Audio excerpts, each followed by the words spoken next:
हिंदू दलित समाजातील धर्म परिवर्तन थांबवा.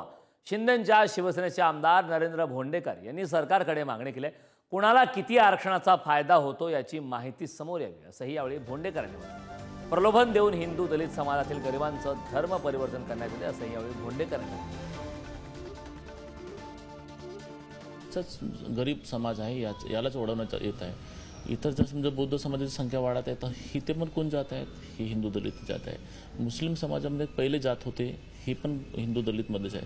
माझी शासनाला विनंती आहे की हिंदू दलित जे समाज आहे याला एक तर अबकडम जे सुप्रीम कोर्टाचा निर्णय त्यांनी फॉलो करायला पाहिजे ताबडतोब, आणि यांना जे मायग्रेट होतात हे आपले धर्म सोडून बाहेर आमिष देऊन त्यांना घेण्यात येत आहे त्यांना थांबवला पाहिजे शासनाने.